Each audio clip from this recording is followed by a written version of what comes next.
Good day everyone, welcome back to the Yellow Submarine, your dedicated Beatles channel. It's great to meet again. In this video we'll talk about John Lennon's connection to the infamous horror movie Rosemary's Baby Curse. But first, subscribe to our channel and click the notification bell to get notified whenever a new video is uploaded. Curses and conspiracy theories have long attracted people, and this hasn't changed in the age of social media and the internet. It's relatively simple to share your theories and find someone else who agrees with you, and it only takes a little while for stories to go viral.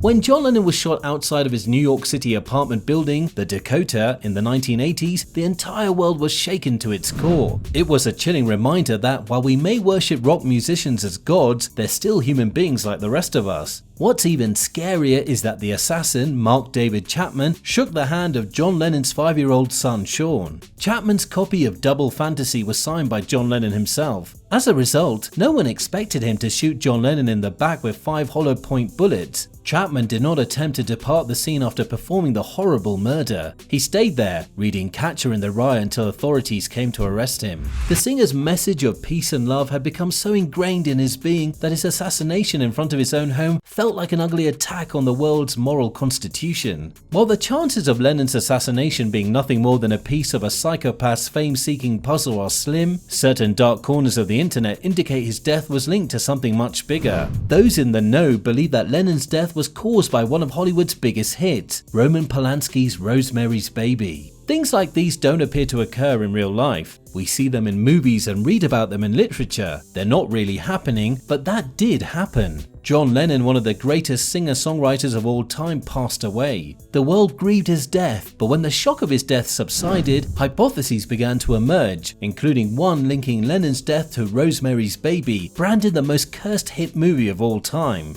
Curses and Hollywood. The propagation of so-called curses is sometimes blamed on Hollywood and America in general. It not only adds mystique and intensity to the works it inevitably surrounds, but it also allows for years of discussion about the project. Even though more than 5 decades have passed, the Rosemary's Baby curse continues to circulate and be fetishized by those who come across it. While it's tough to accept that a curse could be anything other than nonsense, the film does have a lot of pain linked to it. The psychological horror film Rosemary's Baby, directed by Roman Polanski in 1968, was based on Ira Levin's novel of the same name, United States, establishing Roman Polanski as a household name and making him a very wealthy man, as well as propelling his star to new heights in Hollywood. While the film's success coincided with its screenings, others claimed that the film's satanic implications engulfed all who worked on it in an impenetrable curse. In any case, the curse, the film, and Polanski are all back in the spotlight because of Quentin Tarantino's 2019 feature film Once Upon a Time in Hollywood. The stunning death of Sharon Tate, an upcoming actress in her own right, and the wife of Rosemary's Baby director Roman Polanski is one of the film's intertwining themes.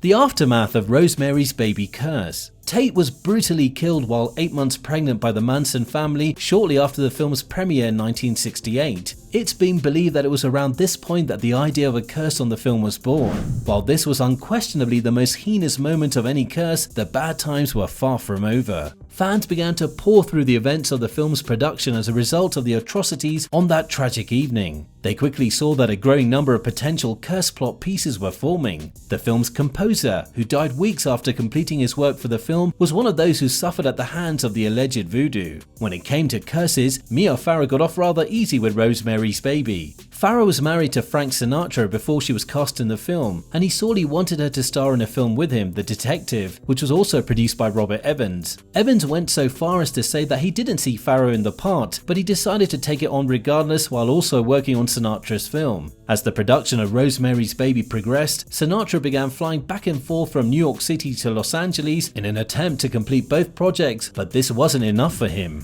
Rather than working out a solution with Farrow, he sent his lawyer to the set of Rosemary's Baby and served divorce papers on her. Soon after the film's debut, producer William Castle developed kidney failure and had hallucinations about it while undergoing surgery, reputedly screaming, "Rosemary, for God's sake, drop that knife!" He later claimed to be extremely afraid of Rosemary's Baby. Regrettably, these incidents persisted. Robert Evans, another producer of the movie, had his share of bad luck. In his lifespan, he was arrested for cocaine possession, unjustly accused of murder, and suffered many strokes. Despite producing a best-selling novel, the film's screenwriter Ira Levin suffered from the reputed curse, with his wife leaving him shortly after the film's premiere and receiving several threats from the Catholic Church regarding his involvement in the movie, among other things. Not to mention Polanski's transformation from filmmaker to disgusting and horrifying abuser after the heinous assault of a 13-year-old girl in 1977, following which he fled the country and has yet to return to face trial.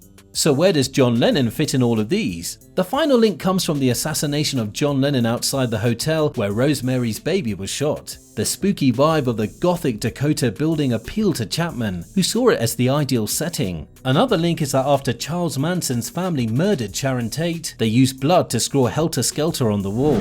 John and Yoko had resided in the Dakota Hotel for many years, where Rosemary's Baby was made, and was acquainted with Polanski and the film star Mia Farrow. The gothic architecture of the 19th century structure, dubbed the Brampton in the 1968 film, suited itself to the film's menacing, ominous, satanic atmosphere, offering the perfect backdrop to Polanski's terror. It would also be the location of John Lennon's death. On the 8th of December in 1980, acclaimed fan Mark David Chapman shot and killed John Lennon outside the Dakota Hotel. It's important to note that Chapman was not inspired by Roman Polanski's film, but rather by J.D. Salinger's novel Catcher in the Rye and the loneliness of protagonist Holden Caulfield. This hasn't stopped horror aficionados and movie buffs from attributing Lennon's terrible death to the Rosemary's Baby curse. Of course, when studying anything related to the occult or Satanism in any way, it's difficult not to burst out laughing at the concept of something demonic or otherworldly at work. It's hard not to see the audience filling in the blanks between the black and white facts to create a more appealing, or at the very least more intriguing picture.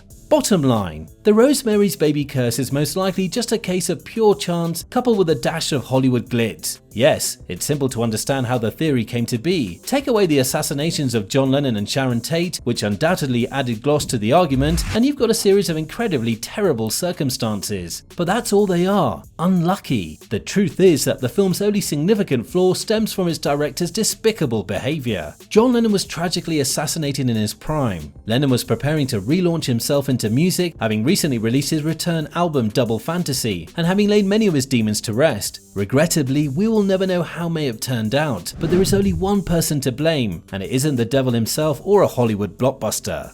If you enjoyed the video, make sure you drop a like and subscribe. Oh, and turn on post notifications. Now, if you'll excuse me, thank you for watching, and I'll see you in the next video.